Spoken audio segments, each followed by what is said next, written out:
Okay, so I think that it is important for an author to understand when it is time to either stop writing or seriously reassess what they're doing. For example, if a writer has gone on a series so long that it no longer resembles the original premise, or if a writer's plot lines are so convoluted that they have to rely on a Mary Sue character in order to make them work, or let's say you had a good premise to start with, and then you completely ruined that by going on and on and on to the point where your original story no longer means anything. Or, one of the clearest indicators of when it's time to stop writing, when you are clearly writing just for the money.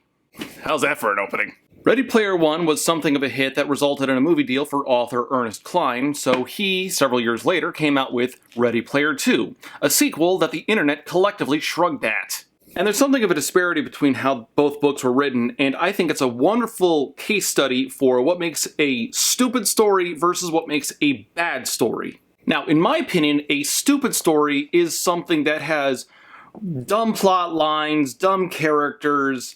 There are a lot of things that don't really make too much sense when you think about it, but there is still something of an internal consistency that suggests, maybe you gotta turn your brain off, but you could at least still enjoy the story. For example, Armageddon. It is something of a guilty pleasure for me. It's, a dumb movie. By all accounts, a dumb movie. And the plot kind of hinges on the idea that it's more difficult to be a deep ocean drill technician than it is an astronaut, which is ridiculous on its face. But you can still kind of enjoy the movie. At least I can understand why you enjoy the movie. That's why Michael Bay still has a career.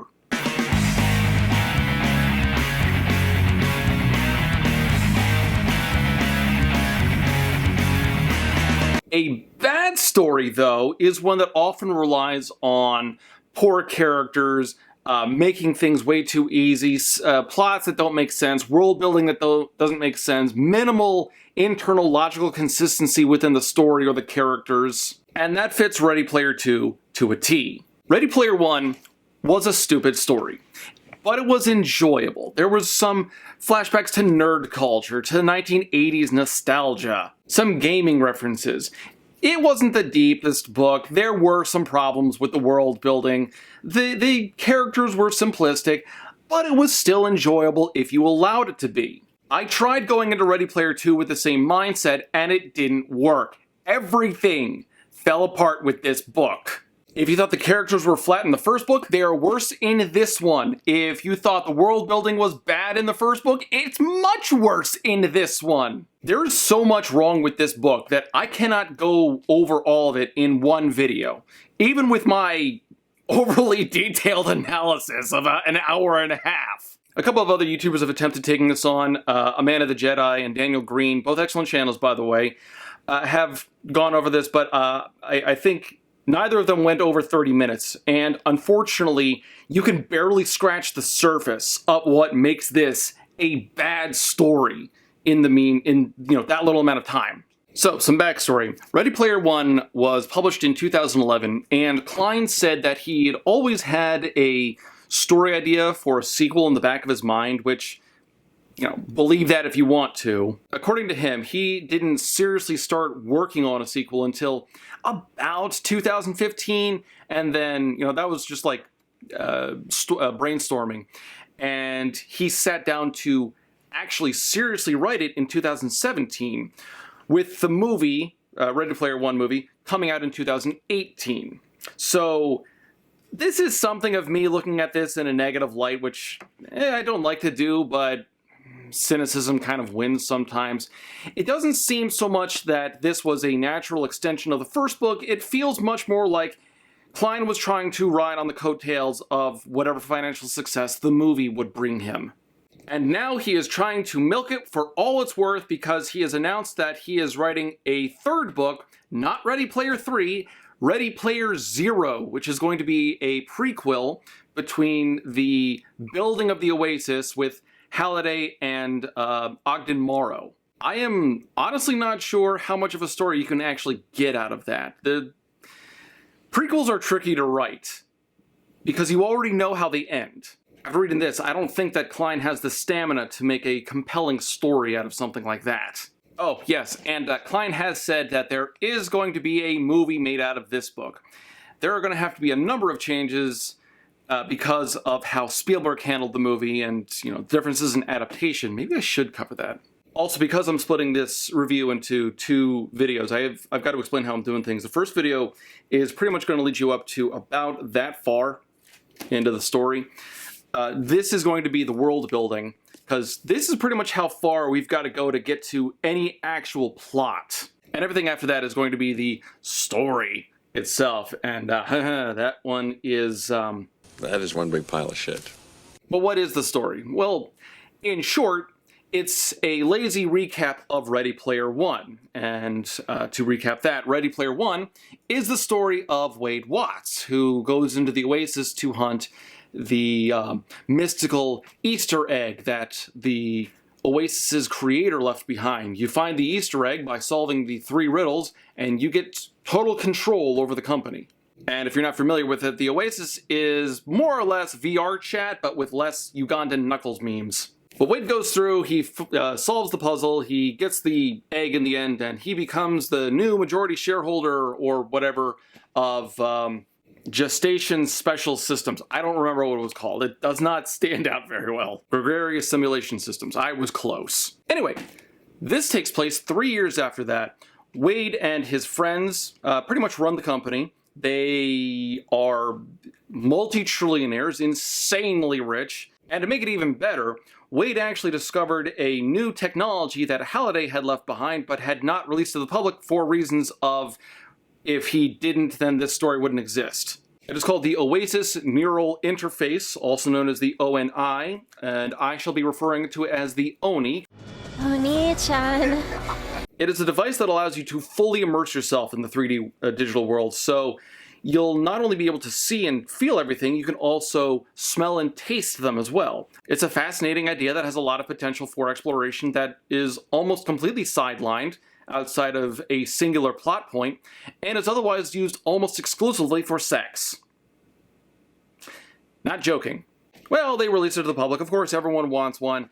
And as soon as the servers reach 7,777,777 users all at the same time, because arbitrary, there is a new message from James Halliday announcing the release of a new riddle, the quest for the 7 shards of the Siren Soul.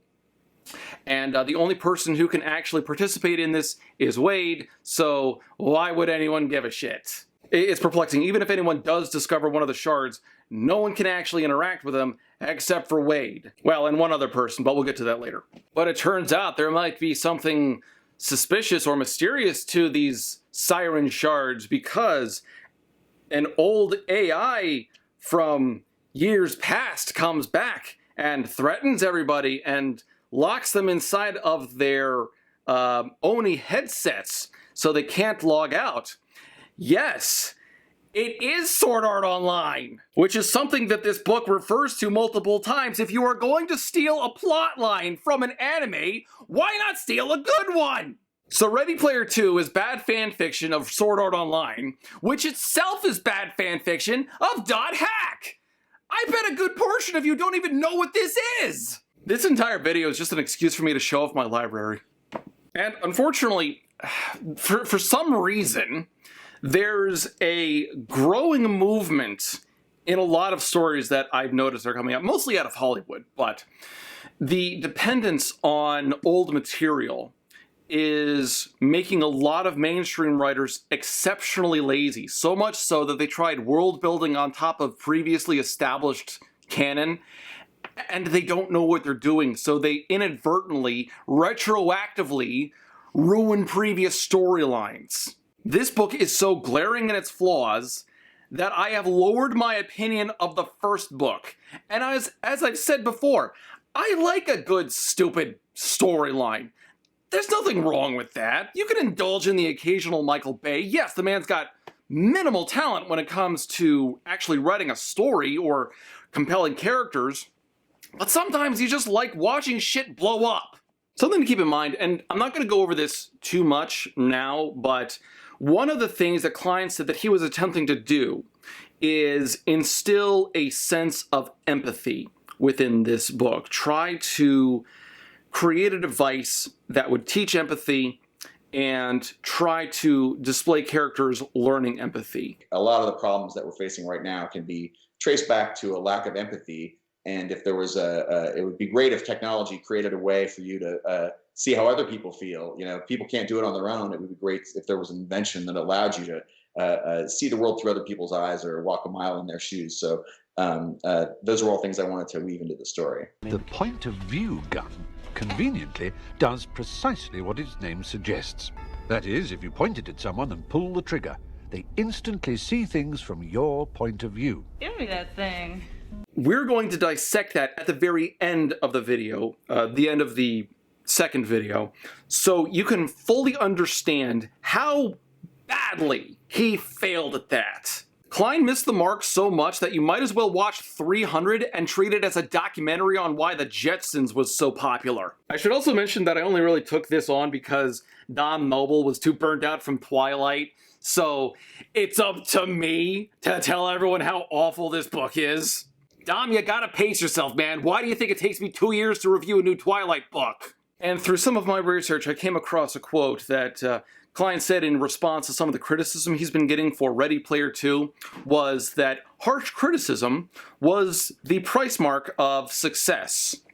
Ladies and gentlemen, I am going to make a grown man cry. Let's get into this. He's going to invade like this. All right, fine, cat break.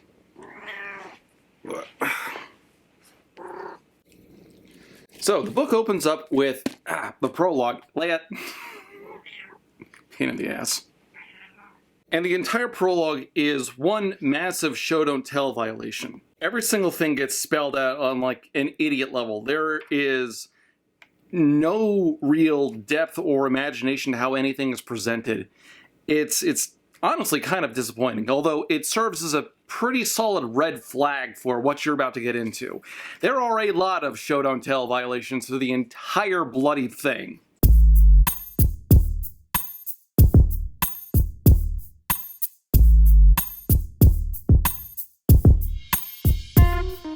The whole thing can be summed up with Wade goes into this secret part of the Oasis that only Halliday previously had access to, and now that he won the contest, he has access to it.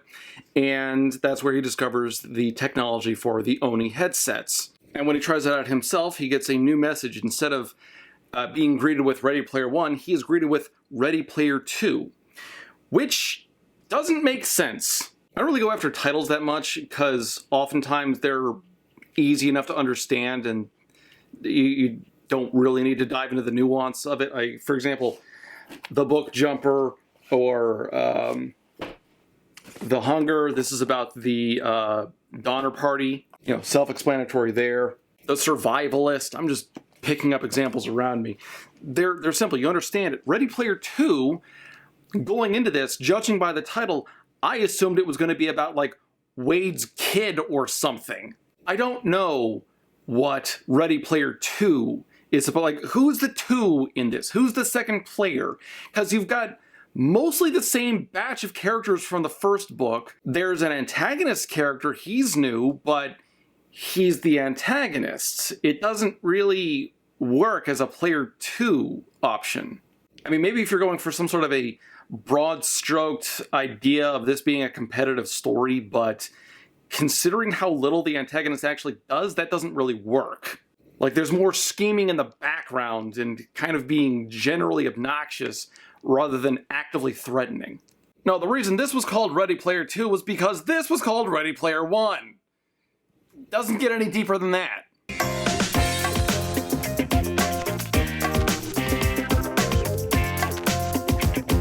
The story picks up in chapter 0 as Wade starts playing around with what he can do in the Oni. There are a few preloaded files that he can experiment with, and he starts checking out what this new sensation is, what he can do now that he has fully immersed himself in a virtual reality. He eats an apple and it tastes just like a real apple, which is good Except the moment is then cheapened later on the same page with, I drew one of my blasters and shot myself in the right foot. I took several hit points of damage and felt a mild jolt of pain, but it seemed more like a hard pinch than a gunshot. I completely understand not fully realizing like pain receptors in something like this. If you were to go and do a battlefield simulation, you don't want to know what it feels like to actually lose your legs and have your intestines spill out on the ground. I imagine that'd be a little traumatic. I bring this up for two reasons. One is because this kind of cheapens the moment. Now whenever Wade is going to be in any kind of danger later on while he's inside the Oni, it's not going to feel as threatening because he's going to have this pain reducer already in place. Which, yes, even though that was the case with the first book, Klein has introduced an element and immediately took it away.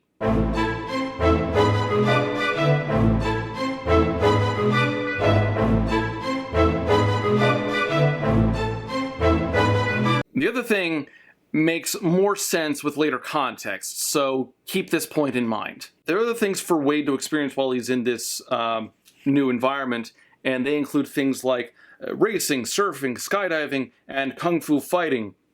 And these are all pre-recorded, essentially, so he gets to experience them from a first-person perspective of someone who actually went through those things themselves. And because Klein is resorting to exceptionally cheap tactics, there are also multiple files on sex. You've got male-female, you got female-female, and you've got non-binary. What, no guy-on-guy action? The gay dudes don't get to have any fun? Oh, but don't worry, Wade's a good Christian boy, so he doesn't actually try any of those yet. I wasn't ready for any of that. I was still truly, madly, deeply in love with Samantha. And I was still reeling from losing my virginity to her just a few days earlier.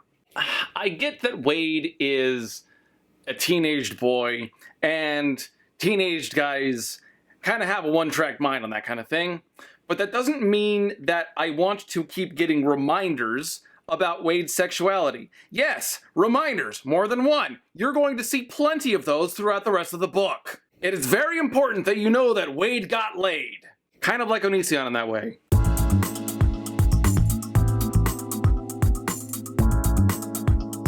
The board voted to put the Oni on the market. Sam, Artemis from the previous book, was the only person who really objected. And of course, it's an instant hit. And like I said before, as soon as they got 7,777,777 people online at once, Halliday sent out a new message. Seek the 7 shards of the Siren's soul, on the 7 worlds where the Siren once played a role. For each fragment, my heir must pay a toll to once again make the Siren whole. I will have a lot to say about the riddles as we go on, but I'm saving that for part 2, so stand by. It is... If you didn't like the riddles in the first book, you will despise them in this one. I also got to point out that a lot of the world building in this relies too much on the reader remembering everything crisply and cleanly from the first book. You don't really get a lot of reminders of things that happened, or if you do, they're all exceedingly obvious, like Wade won the contest, he was in a relationship with Samantha, the names of his friends, things like that. The minute details, like how they solved the riddles or small world building elements, are completely mishandled or outright ignored.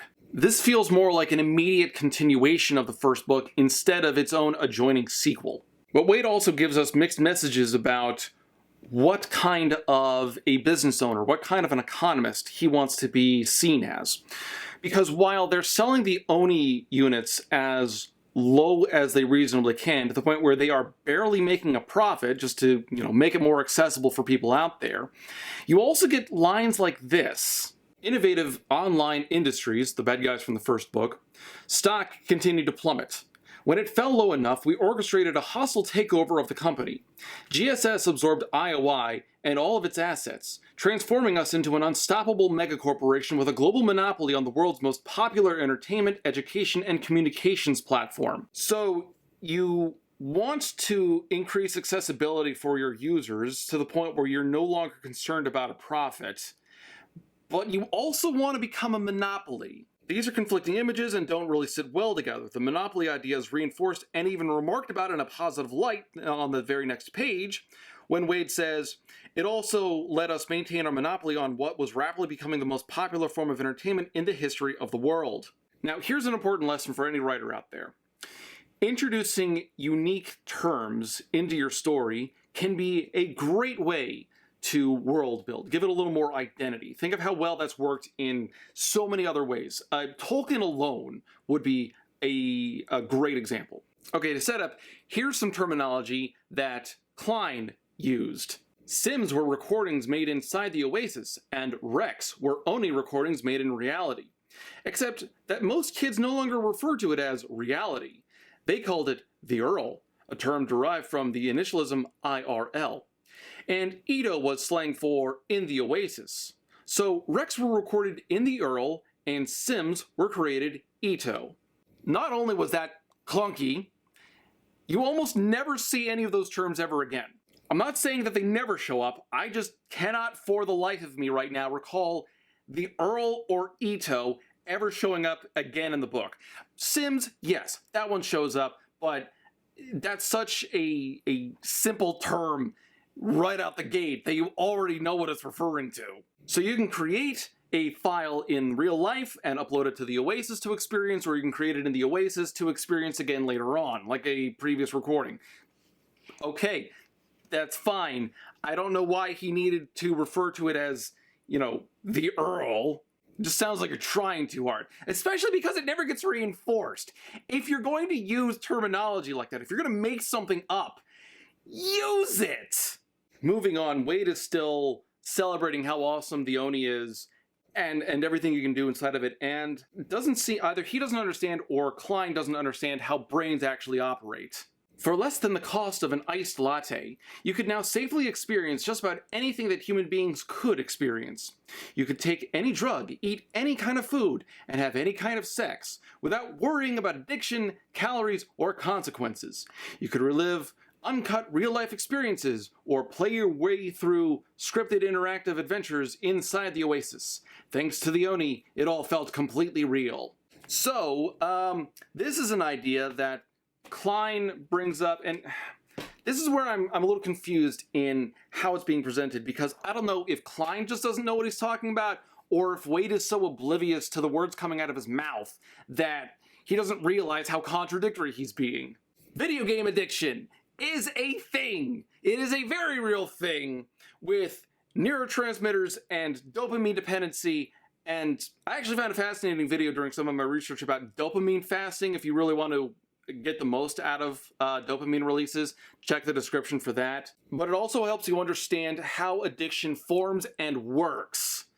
So to say that you could go through the Oni and experience all this stuff without worrying about addiction is on its face wrong, especially because guess who Wade was in the first book? He was a gamer who was very addicted to the Oasis. The opening line of this book is, "After I won Halliday's contest, I remained offline for 9 straight days, a new personal record." Later in the book, he even talks about how much he has become dependent on the Oni as a coping mechanism. He is effectively a junkie for the Oni. Don't tell me it can't form addiction if you're going to go and become addicted yourself later in your own stupid book. It's like he doesn't even address this point. I honestly think Klein wrote that line and forgot about it entirely and just constructed Wade as this crippling addict on living life in a virtual reality. I had struggled with Oasis addiction before the Oni was released. Now logging onto the simulation was like mainlining some sort of chemically engineered superheroine. It didn't take long for me to become an addict. That line is on page 22. The line about not becoming an addict is on page 21.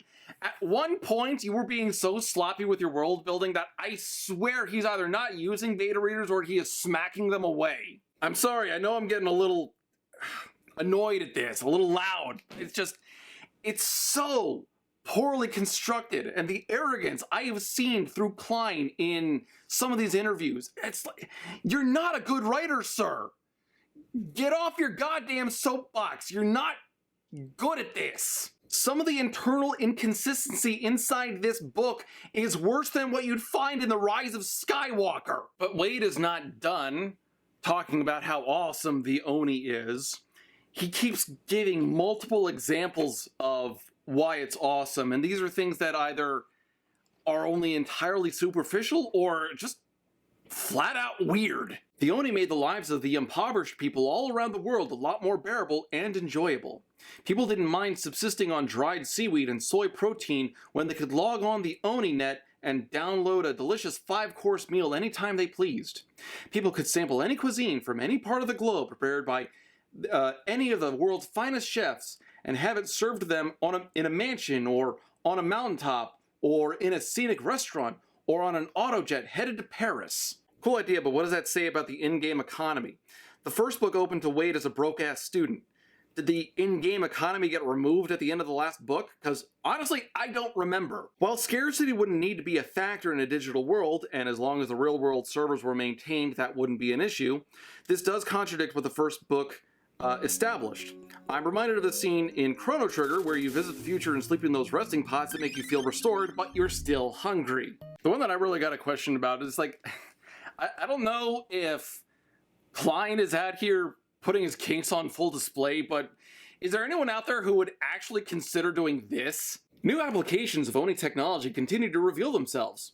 For example, it became fashionable for young mothers to make an Oni recording while they gave birth to their child, so that in a few decades, that child would be able to play back that recording and experience what it feels like to give birth to themselves. Pain reducers or not, isn't giving birth supposed to be like insanely painful and really uncomfortable? Why would you want to experience that? Why would you want to give birth to yourself? That is so exceptionally weird that I cannot wrap my head around it. Then again, it could be worse. You could actually experience what it was like when you were conceived. Oh my god, this fucking book. Anyway, all of that was in chapter 0. Moving on. Hopefully that gives you an idea of why it's going to take 2 videos to cover this book. We jump to the modern day about 3 years later, and that's not actually established. I am just pointing that out because I've gone through this book, so now I've got a better idea of what's happening. Wade is alone in his gigantic mansion in a world teetering on the brink of collapse. We don't really get a lot of details for the rest of the story about what that really looks like. I mean, just general, people are starving, there's poverty all over the place. GSS was apparently responsible for helping solve America's national debt crisis. I mean, you never get any numbers involved in that, so it's kind of an empty moment. Wade is still jonesing for his next Oni fix, and Wade, for some reason, has an in-house AI, kind of like Alexa, only his is modeled after Max Headroom. And if you are not familiar with Max Headroom, it's this. This is Max Headroom. And what you're about to witness is one of the most sinister-sounding intros to a trailer to one of the greatest epics ever produced in the history of television.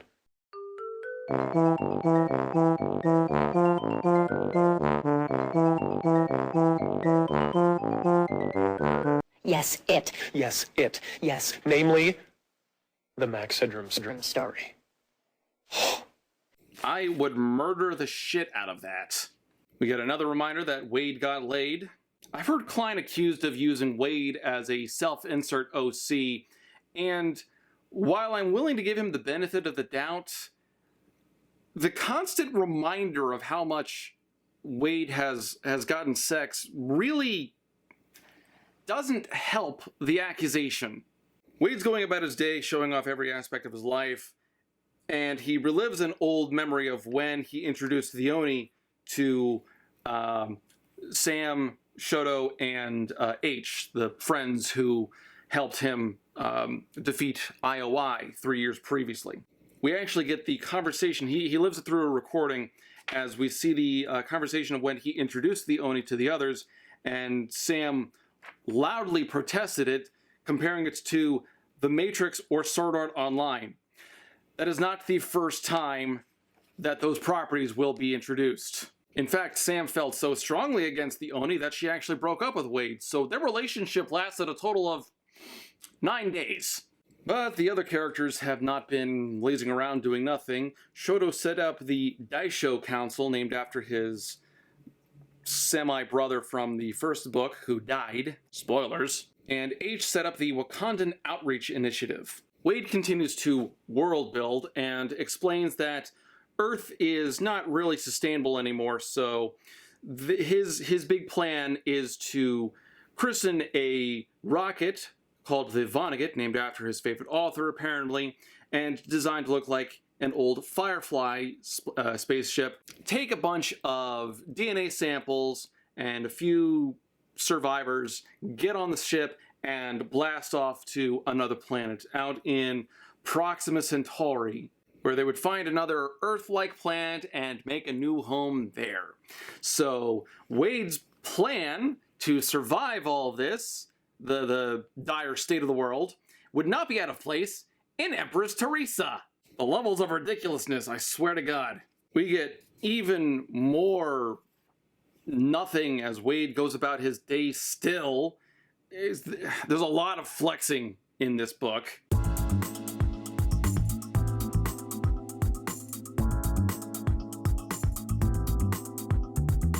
Outside of his meetings and wasting time in the Oni trying to find those 7 shards of the Siren's soul, Wade apparently spends a lot of time cyberstalking his ex. As usual, I searched the Oni net for any newly listed clips tagged with the name Artemis or Samantha Cook. Whenever anyone posted a recording in which she appeared, I would download it. Even if it was just a clip of her signing an autograph for someone, it still gave me a chance to experience standing next to her for a few seconds. I knew how pathetic this was, which somehow made it even more pathetic, but trust me, there were far more twisted and depraved clips I could have been playing back. The current top download on the NSFW section of the OniNet library was a 50-person orgy, recorded simultaneously by all 50 participants, giving the viewer the ability to jump from one participant's body to the next at will, like some hedonistic demon. Cyberstalking my ex-girlfriend at her public appearances seemed like a pretty tame pastime in comparison. I don't know. Which is creepier and more damaging? Cyberstalking your ex, or engaging in a recording of a consensual sexual experience? Wade's priorities are all kinds of messed up. And when he's not cyberstalking his ex, or going to meetings, or living through some recorded movie scene, Wade likes to go troll hunting. And while I can understand that, there's a little problem with the way he does it. The super user abilities I had inherited from Halliday allowed me to circumvent the Oasis's strict policy of user anonymity.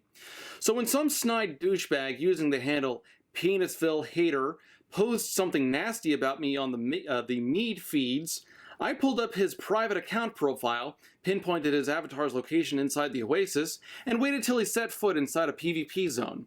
Then, before Penisville Hater even knew what was happening, I made my avatar invisible, teleported in, and zeroed his ass out with a 99th level Finger of Death spell. Now that my avatar wore the robes of Anorak, I was both omnipotent and invulnerable, so there was literally nothing anyone could do to stop me. So Wade mishandles company data to pull up private information about these characters, hunts them, kills their avatars, and it's not just that he does this. Apparently, he did this so much that it resulted in an attempted class action lawsuit. The only problem is because of the way that Wade handled himself, being invisible and all, there was no tangible data to actually prove that it was him killing all these characters. They still attempted it, but unfortunately the lawsuit had to get thrown out due to lack of evidence. But considering the steps of pulling up people's personal data, killing these characters out of spite, none of which is really very becoming of a protagonist that I want to keep reading about, by the way. Wade really doesn't come off as an endearing character. He's kind of a pathetic loser. And if that's how you want to start your book and have the character grow from there, that's fine, except Wade's character was already pretty well established in the first book, so this seems more like a character assassination to reset who he was, because it didn't fit what Klein needed him to be in this book. It's just exceptionally lazy writing, and we're still like 50 pages into this, and the plot hasn't started. One other thing that I forgot to mention, these characters, these avatars that are getting wiped out, remember how the economy works in the Oasis? If you die, you lose all your stuff and you start over at level 0. What if someone decided to troll on Maine and Wade came in and sniped them from afar and they lost all of their money, all their data, all their equipment? The Oasis is also a spot where people do a lot of business. What if people needed that money, that in-game currency, for travel expenses? Or what if they had an important document on them that they needed, again, for business or for class or something?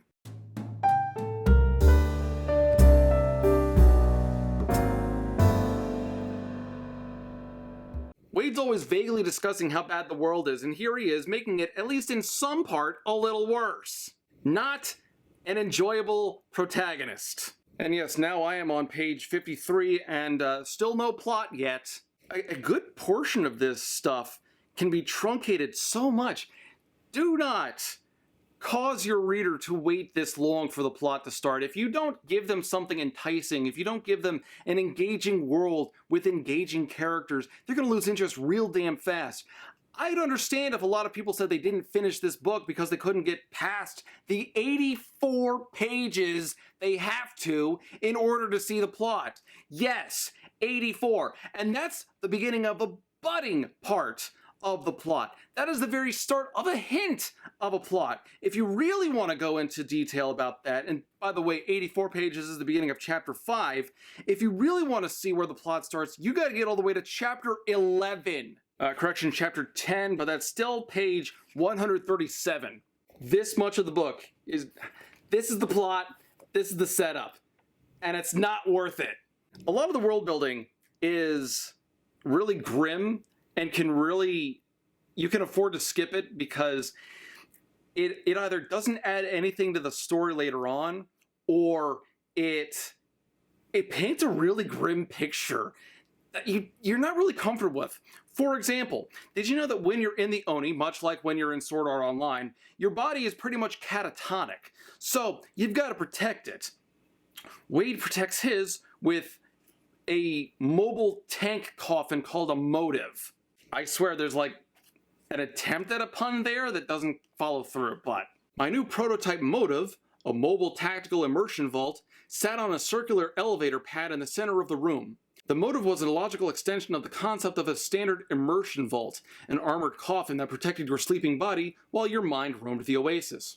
Except that my new device didn't just provide passive protection.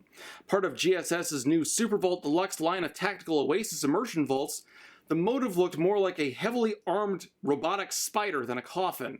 It was an armored escape vehicle and an all-terrain weapons platform featuring 8 retractable armored legs for navigating all forms of terrain, and a pair of machine guns and grenade launchers mounted on each side of its armored chassis, not to mention a bulletproof acrylic cockpit canopy for its occupant. And his company sells that, so Wade is an arms dealer now. But that's just what the super elite rich get. What about the common everyday person on the street? Well, they get screwed over. Basically, if you don't shut yourself off in a hotel where you can actually get locked up in a room for a little while, or if you don't barricade your front door, you're in trouble. Of course, as Artemis was fond of pointing out, plenty of users didn't take any precautions at all when they put on their new Oni headsets, and plenty of them paid the price for doing so. A new breed of thieves, rapists, serial killers, and organ harvesters preyed on those Oni users who failed to lock up their bodies while their minds were on vacation. That is exceptionally grim, and while it does illustrate a fragile, crumbling society, it doesn't do anything to bolster the actual plot later on, so it just kind of comes off as cruel. Please! Just stop! I didn't do anything to you! It's just business. So Wade gets this nifty moving tank thing as a safety precaution, but I've got a question about how it's supposed to be constructed because of this little bit that he includes that seems very counterintuitive to being inside a moving tank. I lowered my motive to the concrete floor, retracted its legs, and placed it into standard defense mode. Then I removed my Oni headset from its cradle above my head and put it on. When I powered it on, its titanium sensor bands automatically retracted to fit the contours of my skull before locking themselves tightly in place so that the headset couldn't be moved or jostled by even a micrometer. If that were to happen in the middle of my Oni session, it would be bad. Yeah, the short version is it risks causing brain damage, but if a micrometer is all that it takes, why would you risk that inside of a moving tank? I would want that thing locked down until it was earthquake resistant. Also, here's one of those things that kind of sucks when you actually pause to think about how they got to this point. How many bodies did they stack up until they realized that jostling brains while someone was in the Oni was a bad idea? We went through 5 Adams before we figured that one out. We can actually skip chapter 3 almost entirely. The only thing that really happens is we get to find out that Nolan Sorrento, the big bad guy from the last book, has been convicted of 37 separate counts of first-degree homicide and is serving time on death row in a maximum security prison in... Not even going to try that. Otherwise, it's just one long, empty meeting between the remaining members of the High Five, the heroes from the last book. It's not until chapter 4 that Wade puts any effort, or that we see Wade put any effort into trying to solve the riddle of the 7 shards of the Siren's soul. One issue that I have with this book is how sloppily it's set up. So right now we're in chapter 4, page 74, and Wade says that he has reached out to other users for help. He's offering $1 billion if you can help him unlock the first shard. But this is an element that was introduced earlier in chapter 2, so Klein's kind of bouncing all over the place because he started building all these different points about the Oasis and Wade's life, and he never stopped himself. So now we've got a thinly veiled rehash of a plot which copies the first book with all this additional interesting, things piled up all around this story that don't actually impact anything. So one thing that I like to consider when constructing world building is I create 3 columns for world building notes. You've got the plot centric ones, you've got the flavor text, and then you've got director's notes. The plot relevant ones are, as they sound like, things that you must put into your story. These are things like what kind of a government your world might have, magic systems, certain laws that people have to live under. Flavor texts are going to be things that are interesting, but the reader doesn't really have to fully grasp them in order to understand the story. These are things like various sporting events, Quidditch, for example. While Quidditch was relevant to the plot, a lot of the details about Quidditch weren't that important. Beaters, for example, or the quaffle. Really, the most important thing about Quidditch was Harry was really good at looking at things and riding brooms. Types of foods that people eat. Your characters could be having a meeting over dinner while they discuss the plot, and meanwhile they're being served quail eggs served with truffles or whatever. And then you've got director's notes, and these are things that you cannot organically fit into your world. You don't have space for them to breathe on their own, so you kind of leave them off to the side, but remember them because you as the author need to understand that as a background. The Silmarillion is effectively a large collection of director's notes, as I personally define them. It makes for good world building, it can be very interesting, but if Tolkien had attempted to fit everything in the Silmarillion into the main trilogy of Lord of the Rings, it would have become a bloated mess. What Klein did, more or less, is he put all of his director's notes into this book because it was so very important that you get 20 different iterations of how wealthy Wade was, or the 10 different vague notions about how bad the real world is. Cut it down to what's absolutely necessary, flavor in what you can in a reasonable pace, as long as it doesn't bloat up the story. Rely on your beta readers for that. They'll be able to tell you if the pacing is too slow, or if things, terms, and ideas aren't clear enough, stuff like that. And this is something that Klein desperately needed, because we get several pages as he goes through the ideas of where this crystal could, the first soul shard could possibly be. He's figured out that the siren is Kira, Ogden Morrow's now dead wife, who Halliday, of course, had a big crush on in the first, when they were building GSS. What Klein has chosen to do, instead of just going through a few notions of, oh, well, Kira worked on this planet, and this planet, and this planet, but I checked all of them, and nothing panned out. Instead, what he does is he gives us this encyclopedia dump for about a page and a half, 2.5 pages, of so much needless stuff. It sounds more like Klein isn't trying to expand on the world and flourish it, make it sound interesting or deep. It sounds like he read a Wikipedia article and is trying to summarize it. Mobius Prime was another Oasis world created solely by Kira Morrow, as a tribute to her favorite video game character, Sonic the Hedgehog. The planet was a recreation of the fictional future Earth where most of Sonic's adventures took place, and it featured reproductions of all the different levels featured in early 2D and 3D Sonic games, along with environments and characters from the cartoons and comic books based on them. Several Sonic the Hedgehog games involved a quest to collect 7 Chaos Emeralds that could be harnessed to obtain special powers. Inside the Oasis, dozens of different quests on Mobius Prime allowed you to collect the 7 emeralds, and I'd completed all of them. But if there was a way to trade the emeralds for one of the shards, I still hadn't discovered it. And he does this not just for the Sonic the Hedgehog franchise, but also for The Princess Bride, The Dark Crystal, Sailor Moon, Gallifrey.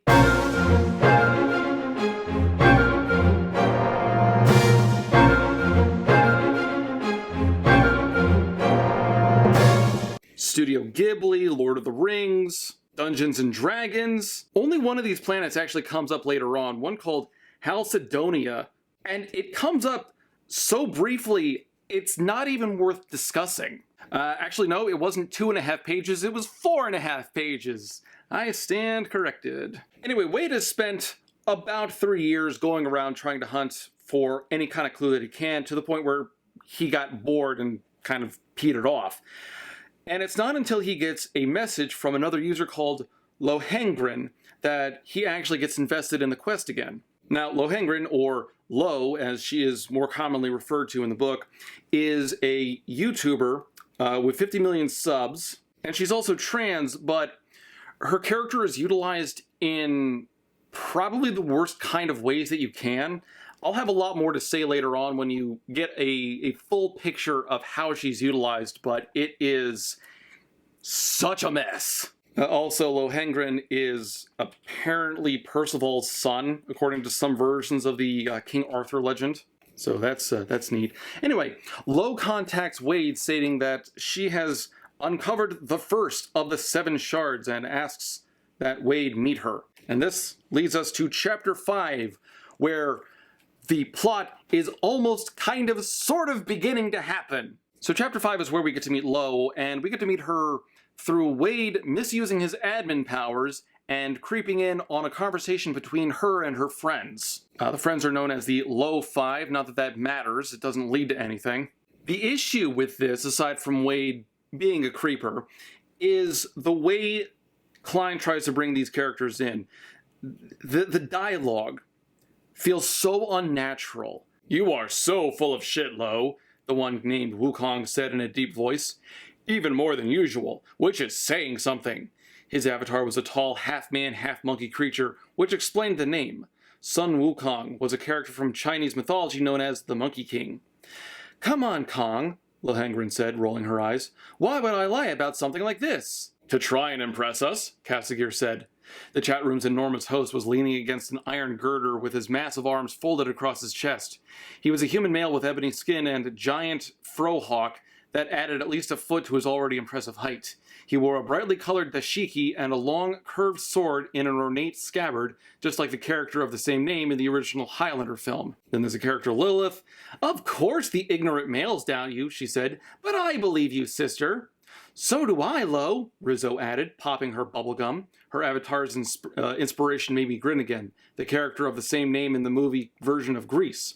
A young Stockard Channing wearing a black motorcycle jacket and a pair of oversized sunglasses. But this Rizzo had a touch of Columbia from Rocky Horror with fishnet stockings and a glittery gold top hat. There's a subtle art to creating dialogue between characters who know each other. Klein misses the mark entirely. The characters of Lo and her friends seem almost painfully confined to the surface-level idea of what their avatars are impersonating. Not very convincing on anyone's part. The entire section feels like Klein wrote it thinking, "Yes, that's what young people say!"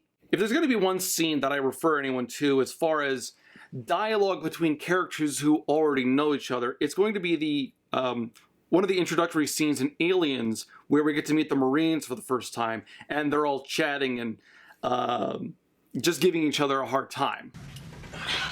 Hey, Vasquez. Have you ever been mistaken for a man? No. Have you? Oh, Vasquez. He just too bad. It feels natural. It feels like the relationships are established and you're not forcing the character. What Klein is doing here, by focusing so heavily on differentiating the characters, they all come across as two-dimensional. And part of that is the fault of the characters being extraneous, because they do show up later in the book, but they don't contribute anything. So there's no need to really expand on who they are. The problem with them is the characterization we get only extends as far as what their avatars look like. There's nothing beyond that. It's just, you can expect them to behave exactly within a very small niche set of parameters. And that makes for an exceptionally flat set of characters. And unfortunately, because they're all attached to Lo, we see that kind of compound in her personality. As, again, she is extremely mishandled, but I want you to see the full picture to properly understand how Klein screwed up with her. Anyway, to make things worse, Wade decides to go, as he puts it, full Big Brother, and continues to violate Lo's privacy by pulling up school records, information that I guess he has access to because of so many schools that exist within the Oasis. But still, very clear company violation here. Why are you pulling this up? Not a very likable protagonist. And the chapter ends with another reminder that Wade got laid. Get your minds out of the peanut dungeon. Gutter. And I know that counting gags have fallen out of vogue, but I really want to throw one in here just so you understand how often it happens. Moving on, Wade meets with Lo, and Lo begins to assist Wade with the first riddle. Apparently, she made a discovery while playing around on one of the Lord of the Rings planets. So what you gotta do is take a particular flower from one of the Lord of the Rings planets and take it to a particular copy of Earth and visit Kira's headstone on that version of Earth and place the flower on top of the headstone. That unveils a new section of the riddle.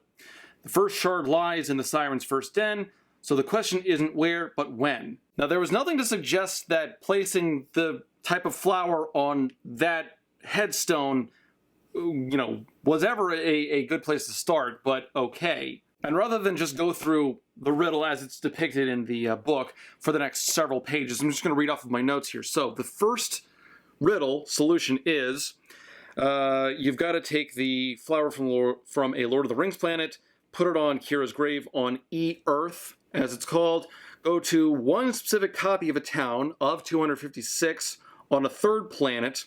It's the one where, it's a copy of where Og and Halliday grew up. Find a calendar in Og's old basement that wasn't there before, switch it with another calendar hanging in the room, wait for a time travel device to stop, it will kick in automatically. Grab a mixtape from Aug's basement, walk to Kira's house down the road, play the 7th song on the mixtape, wait for the song to finish, and then a shard will pop out of a wooden box. And you grab the shard then. It's just that easy. There are so many things that you have to get right about the riddle that it becomes unbelievable after a while. Some riddles take a lot of knowledge about a subject, like what Wade had to do in the first book, but this is so long and drawn out that it defies belief. The only riddle that I can really compare this to is the one in The Maze Runner, which was an overly complicated mess that relied on blind faith after a while because you had to jump into a seemingly bottomless pit, so with no way back up. So if you got it wrong, there was no way for anyone else to confirm whether or not it was a success. It was either the final solution to the problem or suicide. And I don't want to go too into detail about the riddles yet. I'm saving that for part 2. But there is a certain balance you've got to keep in mind when you're creating obstacles for your characters. Think of it as a range. If things are too difficult, then you're going to have to pull in some Deus Ex Machina, some out-of-nowhere explanation, some Mary Sue character who just happens to BS an answer out there for you. And if you do that, it feels like the obstacle has either no weight to it or it's of minimal consequence because, well, the next time it happens, there's probably going to be some other BS solution that pops out of nowhere. On the other hand, if things are too easy for the characters, which we will see for another one of the shards, then it feels like there's no actual threat. The world's going to blow up unless you return this book to the library. It's not a big deal at that point. So if those are the extremes on the scale, this is about where you want to throw your characters. Not too easy, but not too difficult. Just kind of a nice fine middle ground. Klein, however, chose to ignore that bit of advice and spends most of his time in either one of the extremes for the rest of the riddles. But do you remember from the first part of the riddle something about the heir having to pay a toll? Well, that actually happens because as soon as Wade grabs the shard, he gets pulled into an old Oni recording. And it's a recording of when Kira Underwood, as she was known back then, was about 9 or 10 years old, drawing something, a pixelated unicorn apparently, recorded not only before her death, but before the Oasis was a thing. So, that's interesting. I wonder what that's leading to. So Wade gets to live as Kira for a couple of seconds before snapping back into his own self. Snap back to reality. And he is given the next clue to discover the second shard. Her paint and her canvas, the 1 and the 0, the very first heroine demoted to hero. And yes, that is incredibly vague and open to so much interpretation that it would be almost unsolvable. Get used to it! So Wade pays Lo $1 billion, tells her to fuck off, and then has a nightmare about whether or not he should push that big turn off the Oasis button. You know, the one that was introduced in the end of the first story. And apparently that is accompanied by music by Salt and Peppa, so it is a true nightmare. Something I skipped over earlier was Wade pointed out there was general consensus that if the Oasis ever went offline, like permanently, it would cause total pandemonium and humanity probably wouldn't survive much beyond that.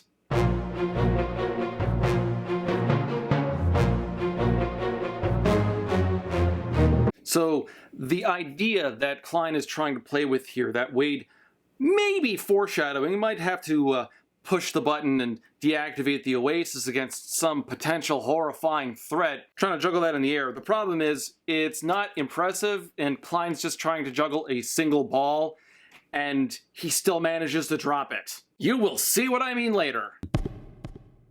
Ladies and gentlemen, the stage has been set. Let's get underway, shall we? Anyway, moving on. Og is kidnapped. So a lot of things start to go wrong all at once. Og was snatched from his house sometime in the previous night, so Wade gets a little drone thing to fly through and check it out for clues himself.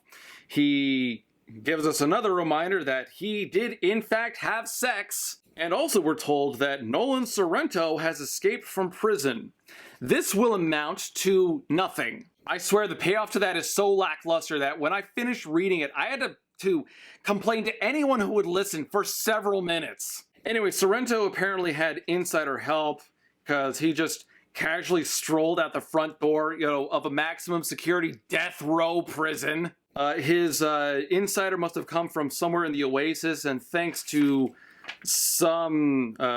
Amnesty International, apparently he was, it was required that he still get Oasis time. This apparently causes a big stir within the company, so the higher-ups of GSS, the High Five, and their assistant, some guy named Faisal, meet to discuss what's going on. And as soon as they walk in, Wade shakes Faisal's hand, and his robes of Anorak are pulled from his inventory. Because it's not actually Faisal, it's Anorak, the AI from the previous book. I guess I don't really remember him being around that much, but okay, he's the new antagonist. And if it feels like I'm blazing through this now, it's only because nothing is really happening between these plot points. There's some mild conversation here and there, but mostly it's shoddy world building and sluggish pacing. Anyway, Anorak is the new antagonist, and he wants the siren shards, but for reasons we do not yet know. He, however, has hijacked the system, taken over the servers, and reprogrammed the Oni units with a firmware update that went out earlier that morning, so that anyone who is still logged in cannot log out, kind of like Sword Art Online. The difference being that Sword Art Online didn't really have a built-in cutoff limit, so if you're in the Oni for 12 hours, there's an automatic shutoff that kicks you out because any more exposure to the Oni than that will probably fry your brain. Again, I wonder how many people they went through before they figured that out. And to make matters worse, this firmware update has trapped about 500 million people inside the Oasis. And if Wade does not give Anorak the 7 shards of the siren within the limit, within the time limit, then all those people are apparently going to suffer irreparable brain damage and die. Or at least that's what we're being led to believe. Keep in mind, this doesn't work for several reasons. And it's not just because I don't believe Klein is brave enough of an author to actually risk that many people. There's really something to be said. Sword Art Online had a lot of problems, which I'm not going to get into. But one thing that I did enjoy is that it actually had the balls to kill people. Within the first month of that story, something like 2,000 people had died. One of the most effective moments, one of the only effective moments of that series is, I think, the second episode where Kirito is talking to some guy on a bridge, and this is all like B-roll stuff that I'm talking about, but the guy jumps off the bridge to commit suicide, and that gives such a solid idea of what life is like inside that universe. It's good world building. People are actually dying. And I do not believe for a second that Klein will go through with a threat like this.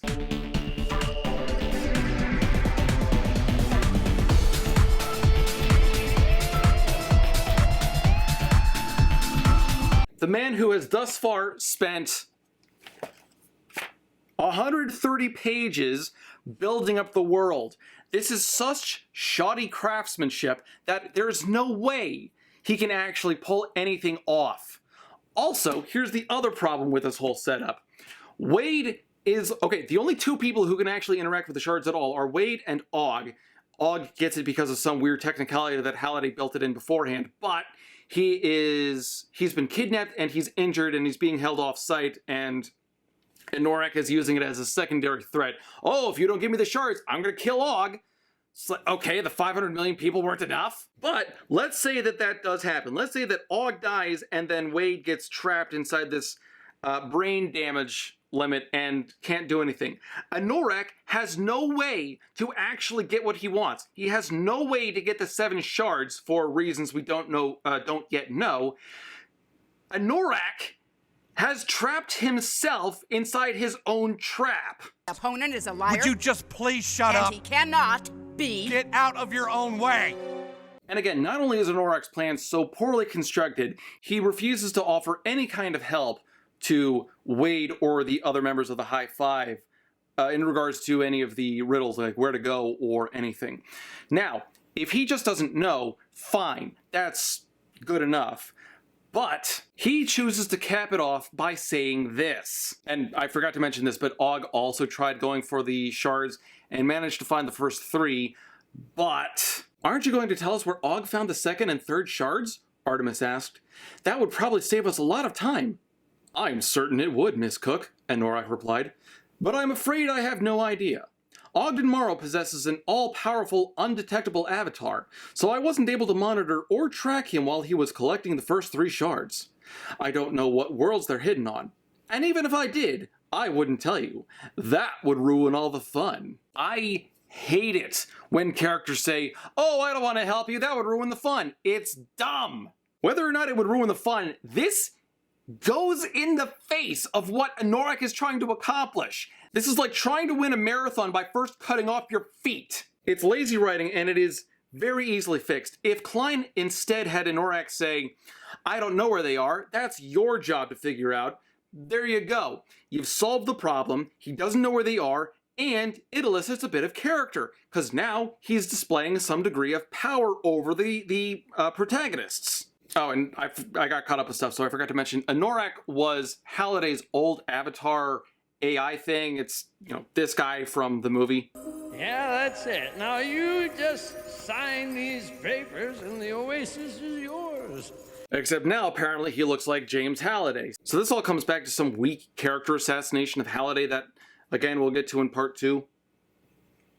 Hey. Stop rubbing your face on my books. You are knocking things loose. Stop it. Stop it. Stop it. Come here. Come here. Come here. Come here. Ash, not the tripod. I am trying to work here. Stop. Cat's my worst distraction. Go. You have food. Ugh.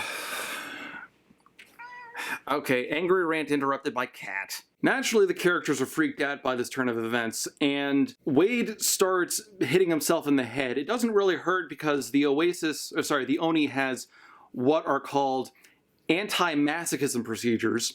And you remember that bit about how a lot of people just use the Oni for sex? Well, if there are anti-masochism procedures, aren't you kind of half-heartedly kink-shaming people? It was all a simulation, and the Oni's pain inhibitors and anti-masochism protocols prevented me from feeling anything but mild discomfort each time I hit myself. What if people are just into that? I mean, people have heard of it. Even if you think it's weird, shouldn't they still be allowed to consensually play with that? Oh yeah, now the conversation gets weird for you.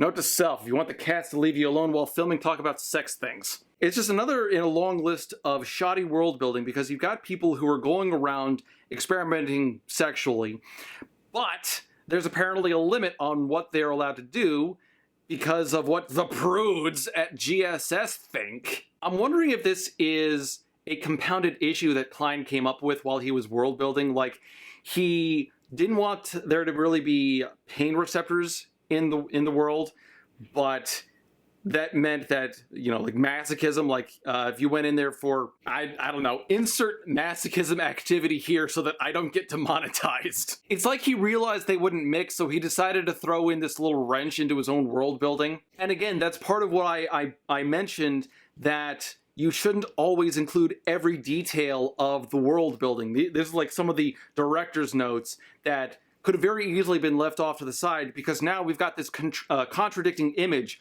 of what the Oni is trying to do and what it allows them to do.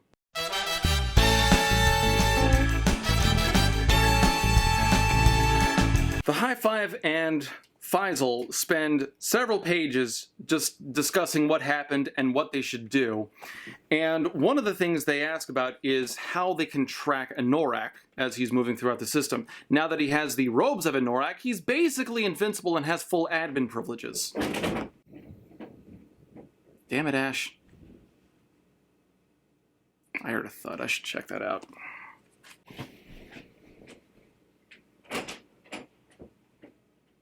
Did you die? Ash is fine. He just catapulted himself into a box. Anyway, Anorak cannot be tracked because of the admin robes. But we managed to isolate the unique item identification code that Halliday assigned to the robes of Anorak when he created them. We still can't pinpoint their location in the Oasis, but we can detect the item's presence within a defined volume. I don't recall this ever actually coming up later in the story. It might. It's one of those little details that could show up, but I don't recall it ever being relevant. That being said, it just feels like one of those little plot points that Klein started on and didn't think through. But with all this panic going around, with people not being able to log out, there's the question of how is the company going to cover this? What's going to happen when users just start phasing out? Well, there is a solution they come up with. For now, we can say the problem is due to a minor glitch, Faisal added. Tell the users their temporary inability to log out is due to a harmless bug in our new firmware, and that they aren't in any danger because the system will still log them out automatically when they hit their 12-hour ONI usage limit. He spread his hands. If we can pull that off, our customers will never know their lives were in danger, and that would save GSS billions in lawsuits. Now, between Anorak saying that he doesn't care if people will actually die, and the summary of the book on the inside jacket saying that there's a dangerous new rival who will kill millions to get what he wants, it really sounds like all these people are actually in life-threatening danger. So I wouldn't worry about lawsuits. I would worry about people actually dropping dead. Because at that point, once word gets out about what happened, you're screwed. Also, this plot only works if you can control the information internally, but once information from the outside gets in, then all the users still stuck inside are going to panic. And considering that Sam still has an old headset without an ONI plugin, people can still log out if they don't have ONI. So this is a stupid plan. As part of the company's attempt to get people to not freak out, they send out the message about it just being a bug, and they give people 1,000 credits in order to make the most out of their current time. Stop moving my books. This is a minor note, but I think it is important for the aspect of world building. How much is a credit worth? You remember in the first book how poor Wade was. He could only go through a few free things inside the Oasis, like, school. He had very little access to travel and special items and whatnot. I don't recall if the first book actually demonstrated the value of a credit or 1,000 credits, but they don't really describe what it is in this book. And here's why that's a bad thing. Say I bought this book for $1 million. You'd think I got tremendously ripped off, or, maybe the ink is lined with gold, or maybe I'm really bad at investments. Or maybe I have a cat throwing up on a bed. Guys, I'm trying to work. She's okay, it was a hairball. Inverse of that, let's say that I bought this for only 2 cents. You'd think that maybe there was something wrong with it, or I'm very, very thrifty. The reason for that is because, at least my American audience, will have the understanding about how much $1 million is worth, or how much a couple of cents is worth. Now let's say I bought this on sale for 18 Glorbatrax. Do you have any idea how much that is? Did I get ripped off? Did I save some amount of money? You have no idea. You have nothing to compare a Glorbatrax to. God, I hope that's not an obscenity in some foreign language. Building an in-universe economy can be a very effective way of doing some flavor text level world building where it's interesting, not necessarily crucial to the plot, but it just gives that little touch of unique identity to what you're writing. But if you want to use it effectively, you've got to compare it to something we understand. Give us some common item that you can spend. Let's say, just for the sake of simplicity, let's say gold pieces. How much does a room at an inn cost? How much does a pint of ale cost? How much does a brand new sword cost? If you break down simple things like that, that way you get an idea of what a gold piece is worth, because you can compare a room, a pint of ale, a sword to an equivalent dollar amount, or pound, or franc, or kangaroo babies, or whatever the hell Australia uses. But because we almost never see credits used for anything within this story, we don't really know how much 1,000 credits is worth. Are they being ripped off? Is 1,000 credits the same thing as a $5 voucher at a restaurant? Is 1,000 credits a complete windfall and now you can buy that fancy Ferrari car that you've always wanted? It's not effective world building, it's just an amount of money that Klein threw out there because it just sounded like a lot. 1,000 sounds like a lot, but I forget what it is, like Venezuela, like you can get $1 billion, whatever their money is, and it's worth like $2. Don't actually quote me on that. I'm not looking up the currency exchange rates for a minor point.